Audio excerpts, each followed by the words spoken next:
Let's go. Friends, welcome to Srisailam part 2. So నిన్న మా ఫ్రెండ్కి తలనీళ్ళు ఇప్పించేసి పాతాళగంగకి అయితే స్టార్ట్ అయిపోయాం. మామూలుగా అయితే రోప్వే ద్వారా వెళ్ళొచ్చు, కానీ కొత్త రోడ్డు కొత్తగా అన్నీ పెట్టారని ఈ రూట్ నుంచి వెళ్తున్నాం.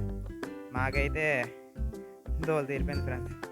ఎందుకంటే తక్కువ మెట్లు ఉన్నాయని అనుకున్నాం, కానీ వెళ్ళే కొద్దీ అసలు మెట్లు అనేది తరగట్లేదు. సో పాతి వెళ్దామంటే ఎక్కడ ముందు పడిపోదామని భయం వేసి స్లోగా నడుచుకుంటూ వెళ్తున్నాం. కానీ ఈ రూట్ నుంచి వెళ్ళడం వల్ల ఇక్కడ వ్యూ మాత్రం చాలా బాగుంది. సో ఇంకా ఆ శివుని మనసులో తలుచుకుని ముందుకు వెళ్ళిపోతున్నాం. ఈ గోపురం వచ్చిందంటే మన దారి సరైన దారే, సగం దూరం వెళ్ళామని ఈ గోపురం అర్థం. సో ఇంక ముందుకు వెళ్ళిపోయాం. ఆల్మోస్ట్ మనం కిందకు వచ్చేసాం. అమ్మయ్య, ఎంత ఆనందంగా ఉందో. సో ఇంకా పాతాళగంగ వరకు వెళ్ళిపోయాం. సో స్నానాలు చేసి తిరిగి వస్తానుగా జబర్దస్త్ నుంచి రాకేష్ గారు కనిపించారు. ఆయనతో ఫొటోస్ దిగేసి ఇంకా గుడికి అయితే వెళ్ళిపోయాం. గుడికి వచ్చేసరికి అలా 6 అయిపోయింది. సో చీకటి పడిపోయింది.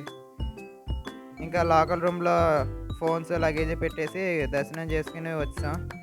దర్శనం చేసుకుని వచ్చేసరికి నైట్ 10 అయిపోయింది. నైట్ ఎందుకంటే ఇప్పుడు కంపార్ట్మెంట్ పెట్టడం వల్ల అలా లేట్ అయింది. సో ఇది పార్ట్ 2. పార్ట్ 3 కావాలంటే కామెంట్ చేయండి. Thanks for watching.